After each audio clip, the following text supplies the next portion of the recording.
G'day guys, Rarevid's back again, this time covering Antonio Margheriti films, aka Anthony Dawson. Now, time for my usual Fulci cameo appearance. Drinking beer, trying this one tonight, Two Birds. It's quite a nice drop. Anyway, enough of the fucking beer nonsense. Antonio's best film in my eyes is Cannibal Apocalypse. This is the Greek tape. I like the design and everything, but as I've said before in other videos, the print on this has actually sort of got a greenish tinge to it. It's really bizarre. It's nice to have, but it's not the best way to view it. Australian Palace Explosive. I think most of you guys have seen this release. It's nice. It's a nice clean print. It's not widescreen though, of course, like a lot of Australian tapes and whatnot. But we're missing the leg sawing scene. Everything else is intact. John Morgan's stomach blown with a 12 gauge, all that sort of shit. The eye pokings, everything is in there, except they decided to cut out the leg sawing scene. I still have no idea why. What do we got? We got the Dutch one on CNR as well. That's uncut. The Australian one's still a nicer print, but alas, it's cut, you know. The Region 1 DVD is very nice. Lots of nice extras. The John Saxon interview is fucking priceless. I don't know, just the look of disgust on his face when he's sort of explaining various gore scenes and whatnot just had me in tears all after. You know, he was actually revolted from the sounds of it starring in this film, and you know, to me it seemed like he was quite ashamed of starring in it, you know, which is a shame because it's fucking magnificent. Fan made soundtrack CD from my good buddy Adam Lee. Cheers, Adam. Yeah, I listen to this quite a lot. It's a spectacular soundtrack. If you guys have heard it, you know what I'm talking about. He delved into one of my favourite genres, the jungle action. As Last Hunter is no exception. It's right up there. Tony King, David Warbeck. Yeah, it's full of action. It's one of the better ones. We're missing a rape scene. Tisa Farrow gets raped in this. Yeah, it's not an awful lot of footage, sorry, but it is cut of that scene. Rape scene seems to be a big no-no here. This DVD is a cheapy knockoff type deal, but this one's intact. And as I said, the extra footage, it isn't a lot, but they decided they would fucking take it out. Cunts. Tornado Patrol. This is the Japanese tape. This is a good one as well. A pretty bleak ending to this one. But it was good. It was a good film. It's released here with a superior design. I mean, look at it. It's great. As Tiger Joe. That's his alternate title. Yeah, that was a good one. David Warbeck again. Dawson used him quite a few times, man, in quite a few films, which is good. But yeah, Tiger Joe's a good one. Commando Leopard. That was, I mean, it's PG as well. It's pretty slow. You know, it's got Kinski and Lewis Collins again. Margariti used Lewis Collins quite a few times in these jungle actioners. I found this one pretty, I don't know, it's okay, it's worth a look, but it's just not overly violent and action filled, you know what I mean? I don't know, it's not one of the better ones. Codename Wild Geese, I love this. It's got Ernest Borgnine, Lewis Collins again, as previously stated, Klaus Kinski and Van Cleef. I mean, it's got an all-star cast. It's fucking great. It's full of action. Really fucking good.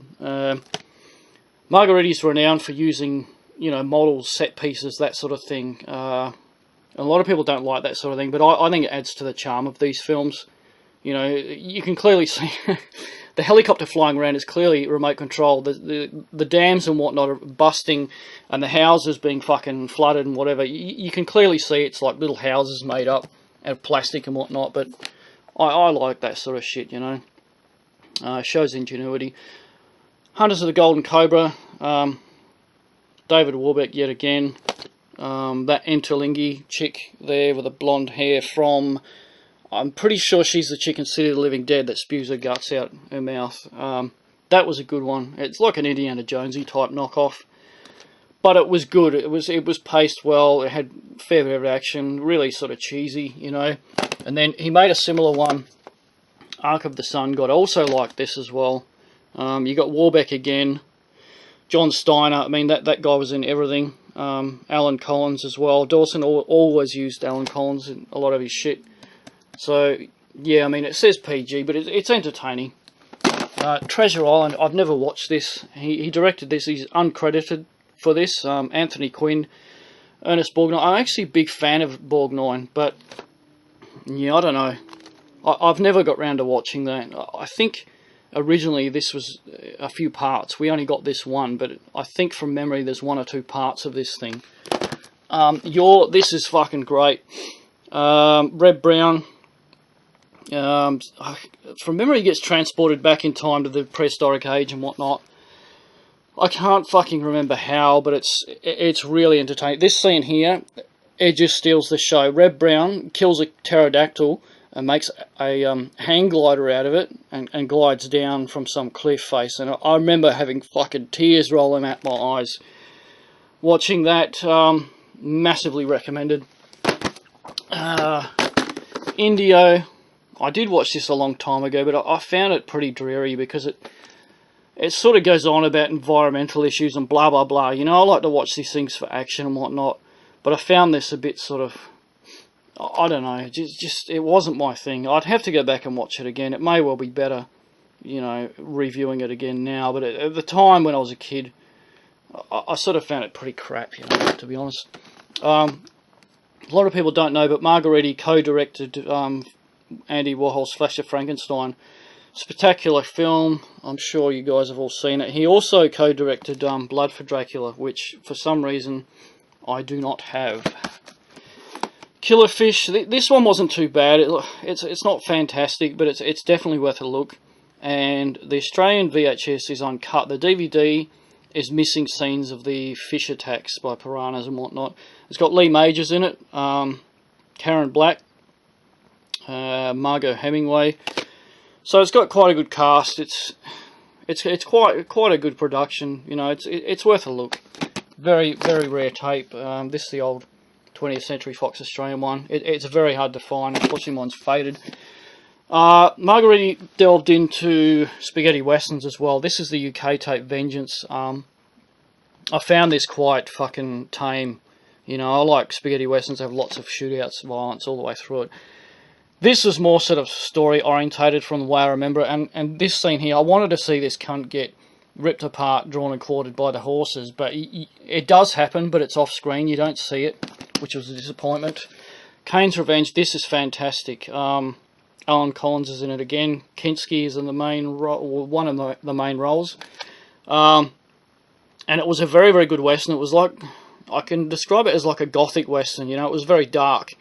Sort of somber western, you know, it was very well done. From memory, there's 1 or 2 gore scenes. That scene there, you can see, it's hard to make out, but there's a bell crushing, what's his name, Alan Collins' legs. It falls on and cuts his legs off from memory.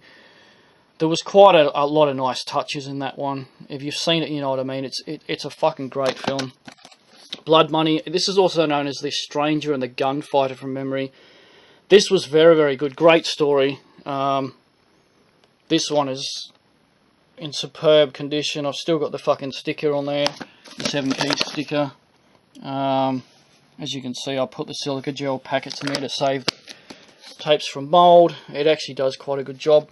Blood Money, that's a good one. Take a Hard Ride. This was the other western, which is sort of like a blaxploitation western with Van Cleef. I mean, Van Cleef's in fucking everything. And Jim Brown. I didn't like this, to be honest. I didn't think too much of it. But it's a Margariti film, so, you know, I grabbed it. So, for me, that's about it. That's about all I've got, unfortunately. Excuse me, I'll have a drink. But, yeah, I mean, I want to get more. He's done quite a few other ones that I do not have. Before I go, this poor bloke here, if you think you're having a bad day, think about this guy. Look, he's fucking hanging up by hooks from his face, man. This is one of those fucking Todd McFarlane toys from many years back. And it was something to do with Hellraiser, some sort of Clive Barker thing. I honestly can't remember at the moment. But, yeah, I don't know much more I can say. I'll show you my Jason Voorhees as well while we're here. That's quite a nice one. The Puppet Master hook and torch. So yeah, look, that's about it for this one. There's more of his work that I need to track down, and I don't currently have, but I shall get onto it because yeah, he was quite a good director, and as I said, Cannibal Apocalypse for me is the highlight. So I think we'll leave it at that, my friends, and I shall see you on the next one, chaps.